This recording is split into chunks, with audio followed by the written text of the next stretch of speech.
It's a journey. And, there is uncertainty because of all the changes that have happened, but we have to get away from the individuals that we're targeting, and we need to think a little bit bigger, and we need to think more like marketers, where we're trying to influence groups of people. And we do that based upon getting our messaging out to more people.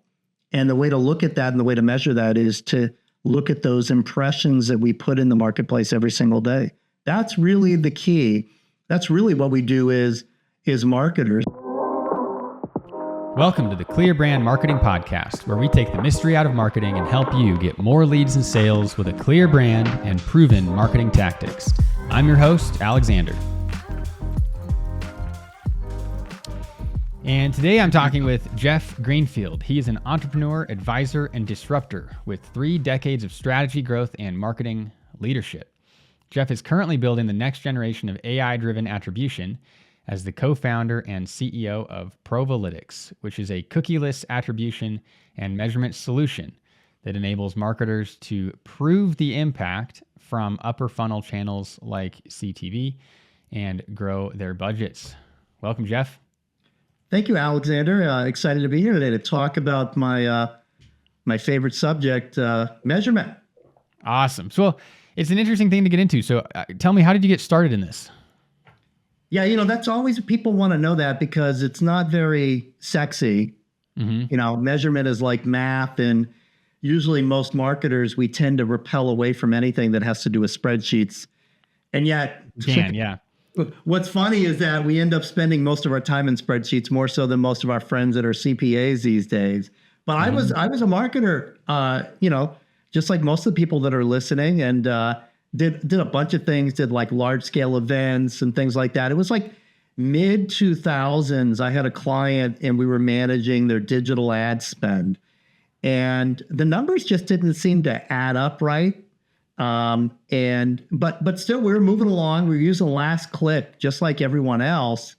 And, when you're a marketer, if you live in a vacuum, everything's perfect, but there's all these outside world things that happen. So this happened to be a publicly traded company, and it was 2 weeks for the end of the quarter. And the CEO said, "Hey, we have to cut marketing spend by 90% like today." Whoa. In order for us to hit our number for the quarter, which I totally done that before.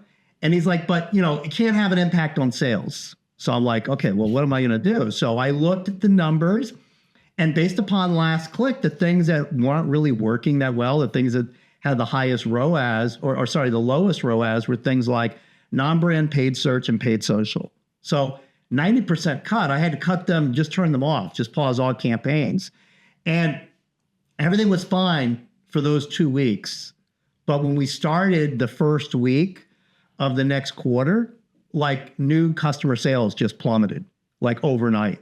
And I was like, oh my God, this is maybe there's something else going on here. Maybe I can't trust last click. So we started looking at the numbers and ran some analysis, and it turns out that non-brand search, yes, on last click was horrible, but it was actually kind of starting the journey. People were searching for fast weight loss and weight loss tips and things like that. So, and that journey was taking anywhere from 3 to 4 weeks. So we kind of cut off midstream people, and that kind of made our funnel smaller. And so I realized, hey, there's something more to this, and then started hacking together to build out kind of the first version of this, which was one of the first multi-touch attribution platforms, and built that company called C3 Metrics. It was became one of the foremost enterprise multi-touch attribution companies, took care of such clients, everyone from GNC to JP Morgan, very large, some of the largest spenders in the US. And then I left there right before the pandemic because I'd done my 12 years and figured I had done enough with measurement and was going to go on and do something else. And then all of a sudden, about a couple of years ago, the bottom dropped out of everything. All these privacy things came up, and everything that I had built before was no longer going to work because of privacy. And I saw an opportunity to jump back into the space with a more refined, streamlined solution that does pretty much the same thing, but does it without all the user level data. So that led to the birth of Provalytics. And that's So, kind of so here we walk me are. through how tracking worked before this privacy age. Yeah, great question, Alexander. I mean, you have to understand that before all these privacy concerns, the internet was kind of the wild, wild west. There was no regulations on tracking or anything. And so most tracking used these things called cookies. Cookies are a little tiny piece of code, like a text file, usually encrypted, that has information that's kept on your computer. A great example is you go to Amazon.com and it automatically logs you in. That's a cookie. Now that's called a first party cookie. So that only works when you're on the Amazon site. So if you go to the New York Times, they can't even read or access that little tiny text file that Amazon put there. There's restrictions on that. The only person that can read that is the Amazon.com website. But then there's these other types of cookies called third-party cookies. And third-party cookies are cookies that you pick up from like a NewYorkTimes.com or an Amazon.com that can be shared across. So if I'm a double-click ad server, which is what most advertisers are using and were using back in the day, they had their own little cookie. And what that meant is that when you went to the New York Times site, their ID could read the ID that they set when you're at the Wall Street Journal. And they use this not only for tracking, but also, you know, if you're, let's say, you're GM, you're a car manufacturer, and I'm trying to sell you on our latest car, I don't want to beat you over the head with it, meaning I don't want you to see it 80 times a day. I'd really only like you to maybe see the ad 5 times a day. And so these third-party cookies allow me to say, okay, Alexander's at 5, he's shut off for the rest of today. So it allows you to, you know, to control things like frequency so that you don't get turned off essentially by the brand. But it was also used to track. And so that way we knew, Alexander, that let's say you like GM cars and you have an affinity for cigars, and let's say you like soccer, let's say. So you're in a certain customer segment. So that allows us to know what types of ads to show you, you know, kind of this customization, which is what the internet was all about. And that's why the internet essentially is free. And that's how things were. And it built up all of these advertising technology sites like Facebook and Google, which eventually became Alphabet, built up all of this. And that kind of spread throughout the whole world. And the model behind the internet was advertising, because the more people watched, the more people visited, the more revenue that would come in, because the more people that come and, let's say, watch videos at YouTube, it costs more money to actually for that bandwidth and stuff. So that's how things worked. And so as a result, the problem was, so that was a good thing for the consumer. The bad side of it was that companies would then start to share and trade and sell this information. And then you don't really know where your information went. And then you would combine that with like your mailing address. And people got very, very, very sophisticated to where they were even tracking, linking your phone with the ID in your car, because your car has a modem these days, and putting those all together. And so finally, someone had to say enough is enough. But my original company, the first one that I built out, C3 Metrics, the way that we would track is we would put a piece of code on our client's website, very similar to like GA or GA4, that would capture that first party cookie. And then anytime a client would run ads, like let's say on Facebook, they would add our code on Facebook or YouTube or wherever else you would go, so that when someone came and purchased something from the website, we would actually be able to kind of line it up in a time-stamped date format and be able to see every ad that you were exposed to, every ad you clicked on, every ad you engaged with. And then on an individual basis, it doesn't mean anything. But in aggregate, if you have a couple of hundred sales a day, you can actually gain some intelligence from it in terms of, hey, this ad doesn't seem to be working, but everyone is getting exposed to this ad with the puppy in it. My God, they're coming to the site and they're buying at a much higher rate than anyone else. So let's roll out more puppy ads, essentially. And that's what that was all about. But when these privacy changes came in, it came in phases. The first phase was over in the European Union. They came out with this regulation called GDPR, which said that if you're a company like, let's say you have a mailing list, like an email list, like most companies do in the US, they said, you no longer have that email list. It's not there anymore. You're allowed to email everyone once and tell them that if they want to opt in to your new email list, they can opt in. But you can't just keep emailing them. It's only that one time. And so that kind of made a lot of companies decide to exit Europe. And then in the US, it started with the CCPA in California. The laws in the US are a little different. The laws in the US are like, you can keep that data, but you need to allow people the opportunity to say, hey, I want to see everything you have on me. I want the opportunity to edit that data. And if need be, I want to be able to say to delete it. But then also what happened is iOS, the kind of Apple environment, said, we're not going to allow apps. In order for apps to track you, people have to actually say yes to that, very similar to Europe. So you have to opt in. And most people did not opt in, obviously. The Firefox browser stopped all third-party cookies. The Safari browser and mobile Safari and iOS also said no to third-party cookies. And Google's Chrome for many years has been saying we're going to get rid of third-party cookies. And it kept coming and coming along. And eventually they said they weren't going to do it anymore. But by that point, most companies had already moved to a kind of a cookieless world. So we went from having the ability to get very, very granular to the point where, like inside of Facebook, you could actually buy ads where you could target someone who drove a Ford F-150 whose lease was going to expire in 3 months. You would know that level of data. To now, you just know age and gender and where they live and a couple of likes, and that's about it. So we've now kind of panned the camera back, if you will, and we're targeting at a much broader level. And that also puts some major kinks in measurement as too, because we don't have all that data to collect anymore. It's not available. All right, so let me make sure. I'm going to summarize this a little bit for folks who might be new to cookies and analytics and all this.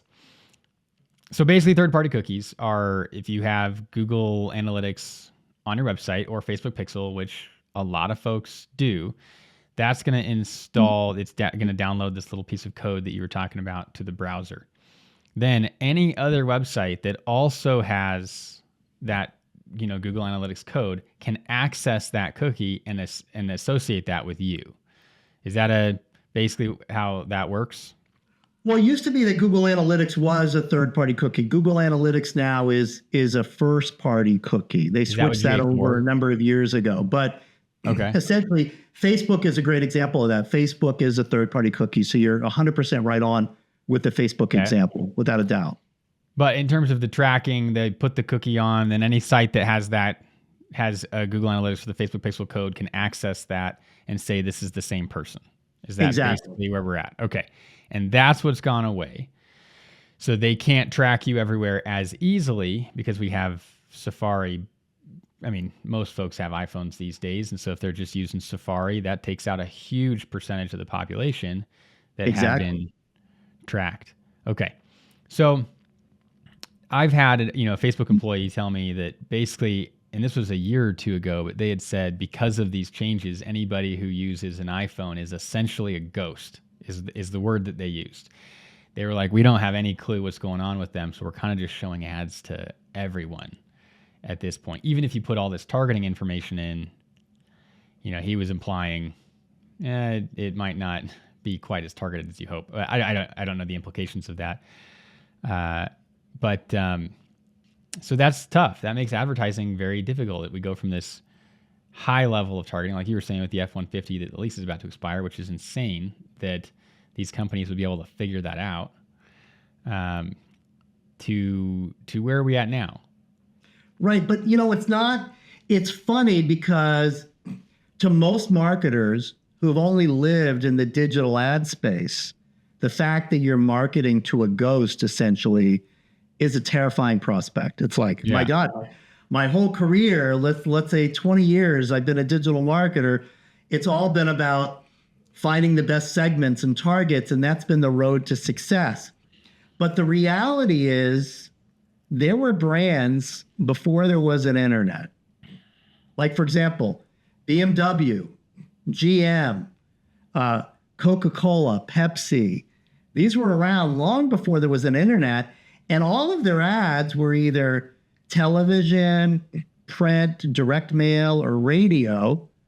And think about it, there's nothing to click on, and they were advertising to ghosts. I mean, not really. Like if they advertised on like Fantasy Island, they knew who was what. They had an idea of the types of people, the demographics, but they didn't actually know the individuals sitting in that room.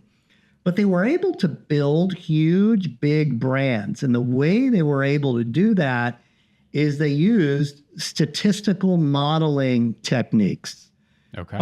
So essentially a lot of math to figure it out. They would take a campaign and they would do focus groups in the beginning to say, okay, this is who we're trying to target. Let's put a group together of men or women in this age group, and let's show them the campaign and ask them questions. So there was a lot of focus groups in the beginning. You can kind of like look at it as like a pre-test, if you will. Say, okay, we feel good about it. They would put it out on the market, and then they would kind of sit on their hands for 3 or 4 months. There really wasn't much else to do, to just wait until afterwards to then say, how are sales looking 3 or 4 months later? And then the reason, like to digital marketers, you're like, you would never do something and then wait 3 or 4 months. It's just crazy. I mean, because we have these deadlines that we have to hit. But the reality is that marketing advertising, yes, there's an immediate impact, but there's that more long-term effect. And you have to give things time to cook and percolate to really see the impact of it. And that's what they did. And they used math and statistics to kind of figure that out after the fact, essentially. Which makes sense. You know, a lot of marketers will talk about like the awareness phase, the consideration phase, but when you're then saying, I ran this Facebook ad for 5 days and these are the results we got, you're skipping those phases, really. You're not tracking those at all. Because as you told the story earlier, there's people who they just barely became aware of you and they haven't had time to consider yet. So how are you going to track and say, oh, this was the only part of the ad set that we're going to track is who bought right now? That's a tiny potential percentage of who's going to buy. You're absolutely right, Alexander. And what's happened is that since folks today primarily use Google Analytics 4 to measure, or other platforms out there that are click-based, we're hyper-focused as marketers in the digital realm on the click because we want the sale, we want the lead, we want an inquiry. And in order to get to that, the thing that comes right before it is the click. And so what we do is we look at our stats, we get reports from Google or Meta or anyone else every day, and all we look at is clicks. We look at how much we're spending, cost per click, the cost per sale, cost per lead. We're hyper-focused on that. And then what ends up occurring is we set up this belief system within ourselves and with our own organization that we invest, that the way marketing works is we invest dollars to buy clicks, and then clicks lead to the desired outcome, which is completely false. It's not how marketing works. Marketing works like you were saying, the whole concept of the awareness phase. We invest dollars to buy eyeballs. And these eyeballs in the marketing world, we call impressions. It's part of the report we download. Just 99.9% of marketers ignore the impression column. We don't even look at it because we've told ourselves a story. It's about clicks. So we invest dollars to actually buy these eyeballs, these impressions. Those impressions lead to awareness. When awareness is built up enough, people will walk into our store. Now, if we're in brick and mortar, that our store is a physical store. For most folks, there's an internet presence. People, the walking into the store is translated into a click, which then leads to a percentage of people that buy. So the reality is, when we think about that, when we think about what marketing's responsibility is actually to get people to walk into the store. Once they get to the store, then a whole separate team, merchandising, takes over, which in the internet world would be like, the conversion rate optimizers, the folks who are are tweaking the website, changing button colors and things like that. But marketing is usually held responsible for all sales anyway. But Right. that's how it works, is that we invest to buy those impressions. But since Google Analytics 4 is so prevalent, what ends up happening is we focus so much on the clicks. And what that does is, when we think of this as being a funnel with impressions at the top, and how we want to increase the number of people that are being exposed to our ads, when we hyper focus on the click, we end up being way, way down at the bottom. We end up only showing ads to people who are about ready to buy. And we've probably have all noticed that bid prices, they keep going up every year. It's the craziest thing. And as our products get more popular and our business gets more competitive, we spend the same amount of money year over year, we get fewer clicks. And it's because we're only right down at the bottom. So it becomes this horrible situation where we're constantly having to spend more money just to get the same sales, because we're not investing anything up at the top of the funnel.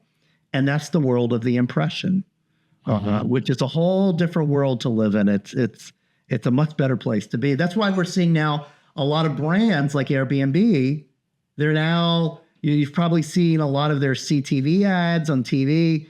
It's all about storytelling now. It's less about trying to get you to sign up right away. It's less about, here's the benefits, here's our special price. It's all about, hey, let me tell you a story about why you should be an Airbnb host.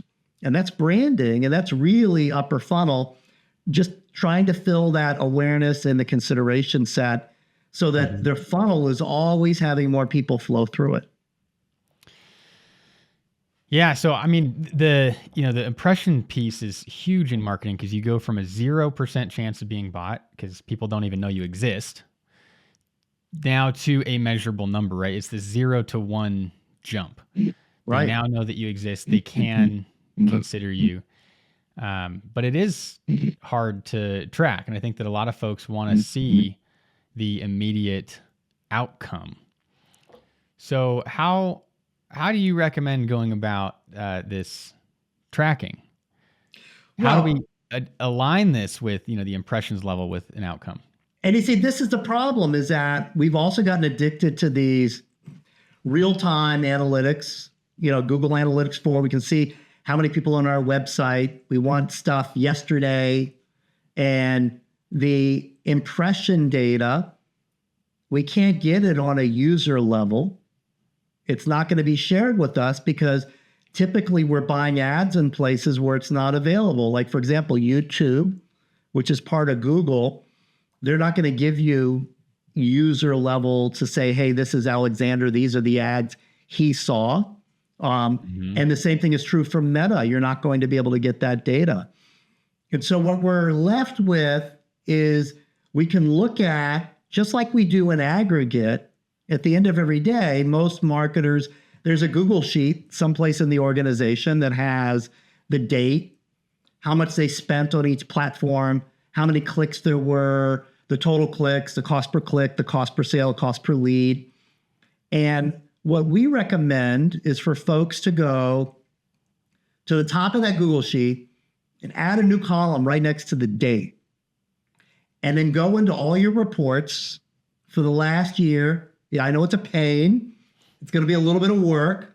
And you go and you download all those reports for the year by day, and you add up the total number of impressions each day. It's available even for your click stuff that you buy on Google. It's there. And then what you should do is graph your impressions. Take the date column, take your total impressions, and graph it. And you'll see some trends. It's not going to be a flat line every day. It's going to be different. And then take your clicks and graph your clicks for each day. Put them on the same graph. You'll notice that there's like a time delay, meaning impressions are high and clicks may not go up till a couple of days and sometimes a week or two later. And sometimes those clicks will stay up for a lot longer than you anticipate.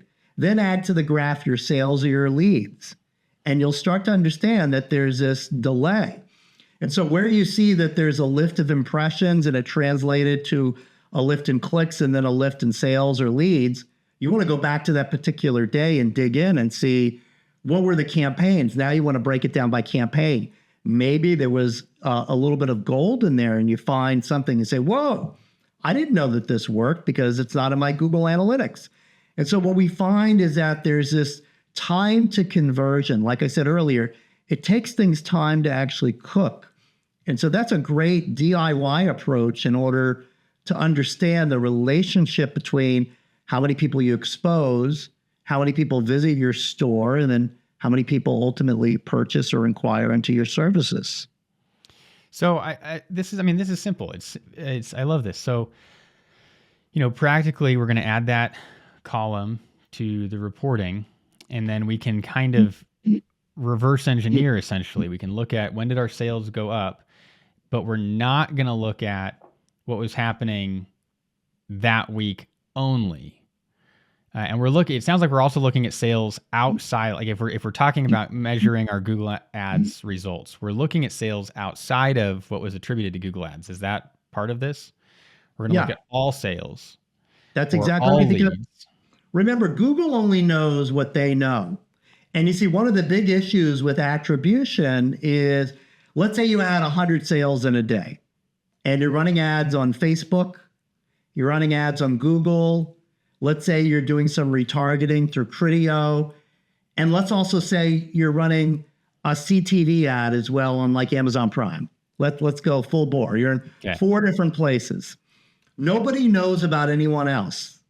Okay? Right. So CTV is going to probably take credit, let's say, for 35 out of the 100 sales. Mm-hmm. Google's going to take credit for probably 90. Facebook will take credit for 80. Retargeting will probably take credit for 60. When you add this all up, it adds up more than total number of sales you had. And it's this old problem that, it's like you have 4 mothers or fathers all claiming credit saying, that's my child. And it's each sale, everybody wants to take credit. Mm-hmm. And so you have this duplication issue. And attribution uses statistics and math to figure that out. Now, click-based attribution like GA4 and some of the other platforms out there that are cookieless, that are new, that are very similar to GA, they just don't use cookies, they are click-based attribution. So what that means is that if you had 100 sales, it will say you only had 100 sales. But the issue is that it's going to give credit to the last thing that came in, which predominantly is going to be Google. And so if you follow that, it's going to tell you don't advertise on TV, don't do anything on Facebook, don't do the retargeting, just spend money here, which again, you're back to that lower funnel issue. You're spending too much money down in the lower part of the funnel. So let's say I'm one of these sales and I was watching something on Amazon Prime and I see the commercial there and I'm like, okay, I've got my phone. I'm going to go to Google, look up this company. I click on the Google ad. And I check out the website. I'm like, okay, that's interesting. I don't buy right then. And a couple of days later, I see a Facebook ad. Okay, that's interesting. I don't buy right then, but maybe I send it to my wife. And maybe, she then buys. There's no way to know that, I'd come across 3 of those forms of advertising, or if they do figure it out, they're going to all attribute it to themselves. That's exactly right. Kind of a combination. Yeah, everybody's going to take credit for that same sale. And that's the ultimate question. I mean, really, the best way to sum up the attribution problem is it's an old adage, which is half the money I spend in advertising is wasted. The only problem is I don't know which half. Mm-hmm. And that's the issue, is that everyone says, hey, I'm the one who got you this sale. And you're like, okay, now my budget's getting cut in half, or maybe I have 50% more budget. Maybe I'm lucky my budget went up. Who do I spend it with? Typically what happens is you evenly dole it. You give a third of your budget because you're in a state of panic. You don't really know. But the reality is that using a technique like I described, the DIY approach with impressions, and you find where you have jumps in sales or leads, and then going back and examining what was happening in the preceding days when the impressions were higher, what campaigns were running, what creative was running, you get a very good idea about where to invest your extra dollars or what should be cut. And then as your marketing mix gets more complicated and your budgets are higher, that's when you can get into more sophisticated techniques like what we offer at Provalytics, where we use some of the same modeling techniques that folks like PepsiCo and the BMWs of the world have done for many, many years, but it's up to date. So it incorporates, the stuff that a digital marketer needs in terms of the level of granularity. Okay, so I want to get into Provalytics and what you guys do there, but so just to clarify one thing, it seems like when we are doing this DIY method and we're looking at basically spreadsheets and then we're graphing it, we really should be looking at all of the marketing channels kind of next to each other. And because if in this example that you just gave, when we start running those Amazon Prime ads, well, we might also see a jump in impressions on Google ads as well, because more people are now searching because now they're aware. And so that would allow us to be able to connect the dots and say, actually, Google didn't just magically have more searches. It came from the Amazon CTV ads. That's right. And seeing it all together. And to make it even more complicated, let's say you're selling stuff on your website, but you're also selling stuff on Amazon, and it's also for sale on Walmart.com. Where things get very complicated is you're spending money, your Amazon Prime ad drives people to your .com website. All of your ads in Google and Facebook drive people to your .com website. And then you're also buying ads on Amazon to get people to buy on Amazon. You're buying ads on Walmart to get people to buy on Walmart. And what ends up happening is every dollar you spend on Amazon to get people to buy on Amazon, a certain percentage of people will want to buy on your website. And a certain percentage of people, when you're sitting on your couch and you see that CTV ad on Amazon Prime, you're like, I wonder if this is on Amazon. And you go on Amazon and you buy on Amazon. So even though you, the marketer, are telling the consumer, buy this at this spot, consumers are omni-channel. And so they'll buy all over the place. So really what you have to do is you have to look at all sales. Doesn't matter what the platform says they got. You have to look at all sales regardless of where they came from. And you have to look at all your advertising all in a holistic manner. Otherwise, you're not going to have a picture of what's actually going on, because each of these channels has a halo. So your TV ads, your CTV ads, even though you're telling people to come to your website, a percentage of people will go to Amazon.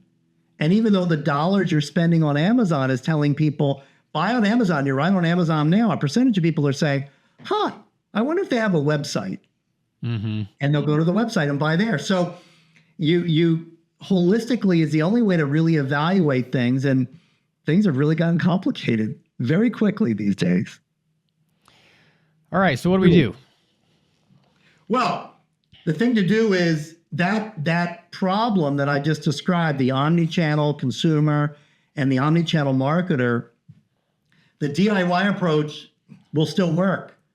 But you have to look at data on a daily basis, and you have to look at impressions, because impressions are what drive clicks, which is what drives actions on your website, which is what drives sales. And so we can't just look at the monthly view. No. Okay. You're not going to get the level, because think about how often during the month you or members of your team will change things. There's a constant change. Plus, on top of it, what you pay for impression or per click throughout the month it changes, because these are all auction type basis. So think about if you were to just look at the month of November in aggregate and not account for the fact that there was this crazy, Cyber Monday and Black Friday event, which are these really strange events. So it's important to kind of tease out the days with that so that you can look at that. Totally. The way, and this interestingly enough is exactly the basis of how Provalytics looks at it.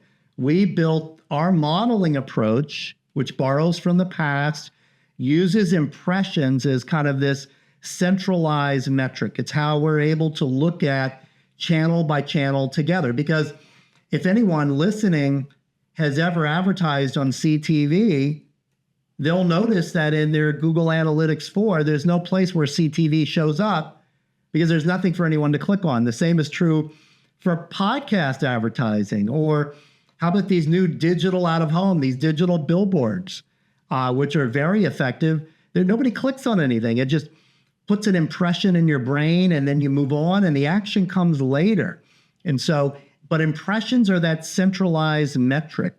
And so we take those impressions on a daily basis and then we put them into a machine learning environment that actually utilizes two very old techniques that are being utilized a lot. The first one is a technique called Bayesian, which is what's driving most of the AI today because it's a formula that works very similar to how the human brain solves problems. The way humans solve problems is we use our best guess based upon all available information. That's how Bayesian works. Interestingly enough, Bayesian was developed in the 1700s. Wow. Strange, right? Crazy. And was it developed for marketing or for something else? No, it was developed for something else, but it's been used for everything, for marketing to robots to solving cryptography during World War II. I mean, it's been used for all of these amazing things, but it's really, really catching fire now, primarily because there's a lot of large data sets. Marketing is included with it. And with previous modeling techniques, when you added new data, you have to go back from the beginning and remodel it all. So as the data set grows, the time to get to the next answer takes longer and longer and longer, even if you just add 1 day's worth of data. So think about self-driving cars. Think about they've accumulated millions of miles of information, and now they've just encountered some new bridges. To update the program could take a month. But with Bayesian, it has it has a memory, what they call a prior, similar to how human beings have memory, and they can just update that and revise the answer. So it allows for very fast, frequent updating, and that's why it's in use today. So we combine that with another technique that's been around for a number of years that allows us to get to what's most important for marketers, which is what we call incrementality. And what that means is, what would the sales have been if I hadn't have done this? Because that's always the thing, because you spend $1,000 on something and your sales went up. And the question is, well, what would my sales have been if I hadn't done this? Like maybe they would have gone up anyway. I mean, somebody wrote about me in the paper. There was an article about me. Maybe that was it. And so this allows us to understand what is the incremental impact, because that's really what you want to know is what is this? What is the positive impact on my sales? And that's what we're able to provide marketers at a very granular basis, and then also tell them where they should spend their next dollar. Because that's always the big question is marketers, we have two things. We have to report out about what happened last month or last week. But more importantly, we have this bucket of money to spend this month. How do we divvy it up? And most of the time we're guessing because of all of those problems with duplication that I talked about. But now we have these machines like Provalytics that can actually tell us precisely how to divide it up at a very granular basis and precisely what the outcome will actually be. If you do this, you're going to get this amount of money in return. So it makes it pretty simple for marketers. So in Provalytics, it sounds like I'd be able to add in, hey, we ran CTV ads at this time, or we had a billboard during this time, so that it could help to build that attribution. That's exactly right. Yeah, if Provalytics would take in all of that data, it would get sent into the platform, and it would tell you exactly how each of those things fared at the end of the month. So for each day, if you had 100 orders, it would be all evenly split out.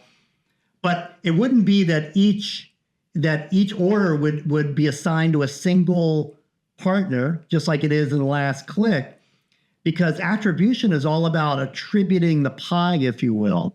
Yeah. Because some sales, maybe there was 25 things that impacted that user. And so you'll see a lot of decimal points and stuff like that in our data because it splits it down to like 9 or 10 different decimal spaces. So it sounds like part of what it's doing is picking up on patterns. Is it if we're going to do this DIY, right, and we're not necessarily as capable at picking up on patterns as AI is, Would you recommend we change one channel at a time, maybe one a week or something, so that if there is some kind of a bump in sales down the road, we can hopefully go back and potentially figure out which channel change it was that led to that? Or how would we do that in a DIY That's actually scenario? a great approach. What I would recommend is that before you change anything, go back and do the exercise of looking at the last year. Okay. Because what you will find, guaranteed, is you will find at least one thing as you dig into individual days. You'll find something that had an impact that will shock you because you actually stopped doing it because it wasn't showing an impact.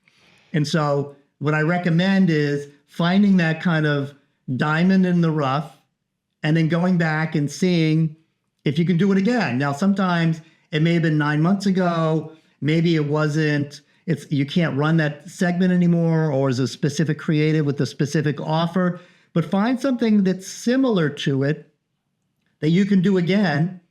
And then look at the time frame that it took to have an impact back then and double it, whatever that time frame was. So let's say it took 10 days before. Now you're going to give it 20 to 30 days. And you say, I'm going to do it again, but I'm going to wait 30 days. And I want to see what the impact is. And then you'll start to notice, like, you're going to do this thing. Your last click will still be the same. But then all of a sudden, you'll start to notice that your last click numbers for branded search, people coming through Google, or direct, meaning they just showed up to the site, will start to increase. And you'll start to say, maybe there is something to this. So that's the first aha moment. The second thing is to start to look through where you increased your budget, where you spent more money and you didn't see sales go up because you expect that, hey, for every dollar I spend, I get X number of leads or I get X amount of return. So start to notice where that, and you can graph this as well, either your ROAS, return on ad spend, graph that as well, or your cost per lead, and start to notice where you start to spend more, but that number doesn't improve. Because what that shows is that you were investing more dollars in something that is saturated, meaning, yes, you can spend more money there, but it's not going to get you more sales or more leads. And so whatever that is, what you want to try to do is your next experiment is to cut that. Cut it like 10 or 15%. Cut it enough, though, where you're convinced that if I cut this for like 30 days, it's going to have an impact. And what will happen is you will cut it and things will be exactly the same. And then you're like, oh my God. And then guess what? You just found more money that you didn't know you had. And now you spend it in the thing that you just tested that you put more money into. And that's how you start to experiment. You start to look for places where you've reached a point of saturation. And we call that in marketing science, that point of marginal return. And there's actually a curve where you start to spend more money and it flattens out. And it says, you're not getting any more. In fact, it starts to reverse and go in the wrong direction. And most marketers are heavily overinvested, typically in paid search. And the reason for that is because everyone is using Google Analytics 4, which is owned by Google, and Google makes their money from paid search. So there's a thing, if you're using their analytics, you're probably overinvested in it. And that tends to be what I would think. They've got some incentives there to make themselves look pretty good, it sounds like. They sure do. So what time frames should we be operating off of as our kind of baseline here? It sounds like you're saying at least a month to be watching the impressions with the leads or sales. Yeah, what I would say is you want to go back. So first off, you want to go back a year. So you have a year's worth of data that you're looking at. You also have to realistically think about this concept of time to conversion. You can look at Google's data, which will tell you that 95% of the people converted within 24 hours and the rest converted within 2 days, and throw that out. That's not accurate. It's what they think they know. And you have to start to think about what is your product or service and start Googling around. There's industry data on this. Like, for example, in the auto industry, since a lot of people in the US lease vehicles, most people, the consideration time for a new vehicle goes back as far as 9 months. So that's where someone is considered end market for a new vehicle. And the reason for that is because when your lease is about to expire, like 9 months before, you get a letter in the mail from typically your lease company that says, hey, we can get you in a new car now. And so that's like, oh, my lease is up in about 9 months. So you start looking around. And for pretty much every industry, if you start looking for it, you start thinking, you'll find data that'll tell you. But most products in the US are typically under 30 days, but they're a lot longer than what you see in the data in GA4. But you should tend to think in terms of when you put a new tactic or a new campaign live, you want to let it run for at least a month. And then you're watching sales or leads, kind of depending on if it's a service or a product, but leads or sales as the kind of primary indicator rather than clicks and all of this in between stuff. We're looking at impressions and we're looking at leads or sales, and those are the primary things that we're comparing. Am I hearing that right? You're absolutely right, especially leads or sales, because that's really what matters most to your business. Right. So tell me more about how you recommend approaching testing. I mean, you've been in the marketing industry for a long time. You've got a lot of this data with Provalytics and the different companies that you've worked with. You've already recommended, hey, put something up, let it run for a month, and we're going to be tracking those leads. Okay. Well, how else should we be approaching this testing as we're figuring out, hey, what's actually working? Yeah, great question. I mean, one of the simplest ways to test, especially if you're a brand and you're selling anywhere across like a large geo like the US, is you can do geo holdout testing, where you say, what I'm going to do is I'm going to test just in one location. So let's say you want to test out Facebook ads. You've never run Facebook. You want to see if it has an impact. And you're national. You sell anywhere in the US. So you don't want to just go out and like pick a town or a region, what we call a DMA, just at random. What I would suggest is you look at your historical data to look at places where people have purchased your product before, where they're probably aware. And let's say it turns out it's Dayton, Ohio. And let's say you've got a history of people buying from Dayton. Well, that's good. You have an idea typically of what's going to happen in Dayton on a month-to-month basis. And so now what you want to do in Dayton is you want to go and run some Facebook ads just in Dayton, nowhere else. And you want to see, what is it that we would normally expect to happen in Dayton? We have a pretty good idea. Maybe we even have last year's data. And then now we're running this Facebook ad in Dayton. And so we can see what is the difference between what we expected previously and what we're getting now. And then we can also look at the rest of the state of Ohio to see how are sales trending for the month when we ran ads versus when we didn't run them. And then we can also find other towns that are similar to Dayton and not run ads there and compare those two specific geos. There's a lot of ways to do this type of testing. There's DIY approaches like I described. There's even platforms out there that specialize in this type of testing, like Unmeasured and an Incremental, who actually handle all of this testing for you.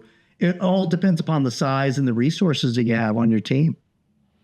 But I like this location because then it sounds like you've got basically what would be a control group if this was, medical research or something, and that could potentially make it easier to pick up on shifts in that area, and especially if they're longer term, if they take longer, maybe it's a 2 or 3% increase over 6 months.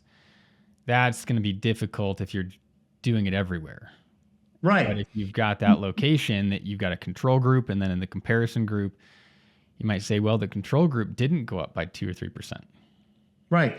The other big thing as well is that, remember, as a marketer, what you want is you want more money to play with. And Yeah. the only way to do that is to have to get people in the building, if you will, talking to where the CFO starts to hear about it. And the best way to do that is pick a town like a Dayton, where you want the story to be like, oh my God, we're getting all these orders from Dayton, Ohio. What the hell's going on? And it's like, oh, we ran a Facebook campaign. And then you go to the CFO and say, we saw 150% increase in sales in Dayton, Ohio, just by running Facebook. I'd like to get budget to do this at 30 other cities that we've gone in our CRM and we believe these other cities will get a good lift, maybe not as much, but also as high, and I'd like budget to do that. And so that's what you want. You want an aha moment where people realize, because you want people to stop looking at Google Analytics 4. Because if you do this and it's a huge success and everyone's still looking at GA4, you're not going to get the budget to do it again in 30 cities. The way to get that budget is you need to be able to go in and tell a story to finance that says, here's the increase in impressions we had in this town. Here's the number of clicks we had and the ultimate increase in sales. And that's just running from Facebook. And Google Analytics is not showing that at all. So is it even worth having the Google Analytics code on the site? I know that it communicates with Google Ads. And it'll potentially tell Google Ads, hey, these are the types of conversions we're looking for. Is there benefit to that, or should we just get rid of it so that we're not confusing ourselves? Well, and not feeding the monster as well. I think the problem is that in order to get rid of it, you have to replace it with something. And the issue is that, from our conversation here, I think we could both agree that Google Analytics is wrong. It's not correct. It's definitely not telling the whole story. And with people focused on it, we end up moving most of our spend lower funnel, which is not helping sales. We oversaturate primarily paid search, and it doesn't help fill our funnel. And what we have to do is we have to replace it with something that's less wrong. That's really the key. So until we have something that's less wrong, we're kind of stuck with it. Now, you could take a DIY approach and build out something with a series of graphs that you could take from the different sources and build out kind of your own thing in Looker and use that. And that will definitely be a lot less wrong than the story that Google Analytics is saying. So as long as it's less wrong, now the reason I'm saying less wrong is because there's nothing that's right 100%. You can't get inside of people's heads. And really, we're talking about statistical models. And there's an old saying that all models are wrong. Some are useful. But we need some place that's not last click, that everyone can get on the same. You need to have a single source of truth in an organization. And so doing a DIY approach is a great solution for those who don't have the resources that some large companies have. Yeah, this is interesting. So a lot of our clients use HubSpot, which whether you're doing the code or you're using the forms on the site itself, they can attribute the individual who filled out a form with the last click. Right. And sometimes it can go a little bit beyond that as well. They'll have they've got multiple sources in there. They've got the supposed original source, which might not be the original source. They've got latest source. But it seems like even if we take Google Ads impressions and clicks data from Google Ads, and then we kind of combine that with some of this data from HubSpot, that's going to be a bit of an improvement. And we could track that all the way to sales, but we're still dealing with the problem of they might have seen the TV ad, the commercial. They might have first seen us on Facebook and then gone to Google. So there's still this big kind of question there in HubSpot's data. But it could be helpful, as useful.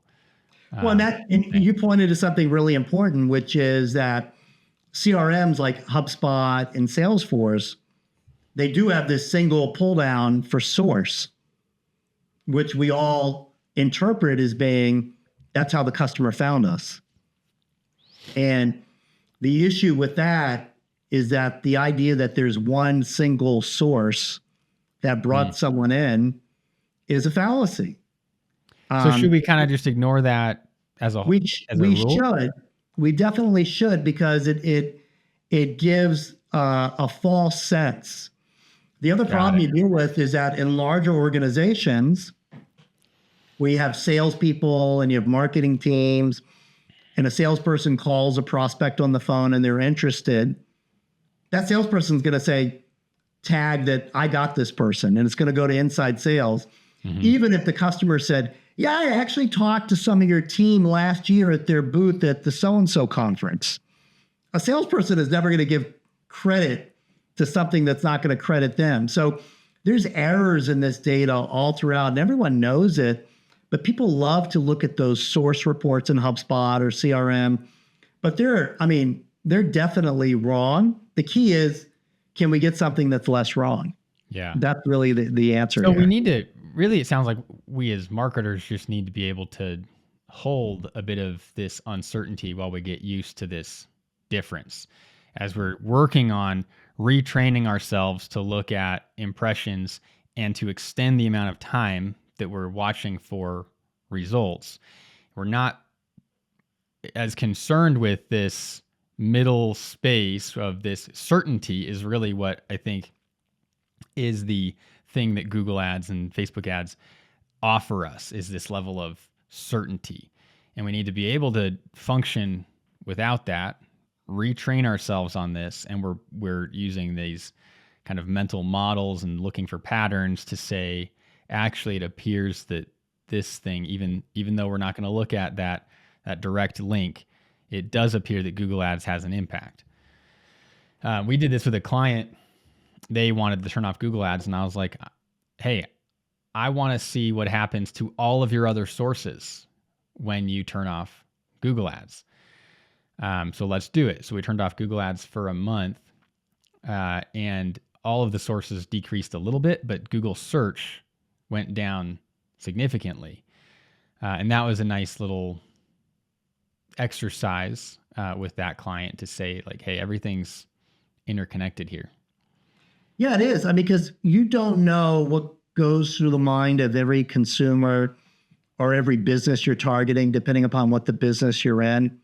And you really have to understand that it's a journey, and, there is uncertainty because of all the changes that have happened, but we have to get away from the individuals that we're targeting, and we need to think a little bit bigger, and we need to think more like marketers, where we're trying to influence groups of people. And we do that based upon getting our messaging out to more people. And the way to look at that and the way to measure that is to look at those impressions that we put in the marketplace every single day. That's really the key. That's really what we do is marketers. And we have to get away from this click addiction, if you will. Yeah. So, it sounds like even to go into the sales team there, we're also not saying, I closed this $50,000 deal that came from Google ads. We're saying, I closed the $50,000 deal, period. Good job. And the marketers are then saying, well, the trends and this other information shows that in general, this is where the leads are coming from. And so we are kind of, that's another scary thing, I think, for a lot of sales and marketing teams, is to not say that, oh yeah, this deal was from this source. Am I hearing that right? Yeah, no, you're hearing it absolutely right, because you can't say this came from there. Now, people are still going to say that, but the reality is, okay, well, how do you duplicate that? You buy more of that stuff, and we've already done that, and we've all found that doesn't work. Yeah. So what especially does if work? It's saturated, which you mentioned. That's right. Well, so what does work is to do the math or the DIY technique and step back and say, okay, how do I get more of this? How do I get more leads that lead to sales like this? Well, if I follow the dots here, it says I need to divide up the money I'm spending based upon this, and spend more here, spend less there in order to get more. Wow. Do you have like a template spreadsheet or anything that is set up to track in this way? No, but what I've got is I think I've got something better than that. Okay. Which is because what we've talked about over the last hour is like all of these changes that have occurred in the marketplace. I mean, this is like for marketers, we're entering this age of real uncertainty, new channels that are not click-based, that you're expected as a marketer to know about, because clients are going to say, hey, I saw my competitor plumber, I saw them last night when I was watching the game on Amazon. How do I get on there? So you're expected to know about how to buy this stuff, which is a whole struggle in and of itself. But how do you measure it as well too? And things are only going to get more complicated. And so as we've discussed, the best way to understand the present and the future is to understand the past. And so what we did at Provalytics is we put together a course, an attribution certification course. There's no cost. It's available on our website for free. Take you about an hour and a half to go through it. There's a quiz afterwards. You pass the quiz, you get a certificate to put on your LinkedIn, and you'll be in great shape. So what I would recommend is take the course, because it's like, instead of giving you the spreadsheet, I'm going to give you the understanding of how to build out that spreadsheet. And that's going to feed you for a lifetime as a marketer. I love that. Okay, so where do we go? Tell me about your website and how we find you. Yeah, go to provalytics.com, and on the website you'll see a link up there that'll have attribution certification, and you can take that course. Sign up for it today. Awesome. Okay, so we'll have the link in the show notes as well to make it super easy. And I'm going to send my team through this attribution course. The things that you're saying here. There's a few books out in the marketing world that I think are head and shoulders above the rest. One in particular is called How Brands Grow by, I believe it's by Byron Sharp. Have you heard of this? Yep. Okay. Amazing, in my opinion. Have you read it? I think I've glanced at it. Okay. My favorite marketing book is called Lemon, How the Advertising Brain Turned Sour by Orlando Wood. Okay. Which is absolutely phenomenal. So I'm going to go read Lemon. And the How Brands Grow is a marketing science book where they actually look at, from a scientific perspective, what actually works. And it's 100% in line with everything that you're saying. So we'll put the links to these books in the show notes as well. Well, Awesome. Thanks for your time today, Jeff. This has been incredible. And in fact, I think it's going to change a lot about how folks approach their marketing and hopefully get more accurate attribution. Fantastic. That's great to hear, Alexander. Thank you so much for having me. Okay, we'll see you. Thanks for listening to the Clear Brand Marketing Podcast. If you need help with your website or marketing, go to clearbrand.com. You can schedule a free strategy call with one of our consultants, or take advantage of our free resources to help you write, design, or implement a better website and marketing.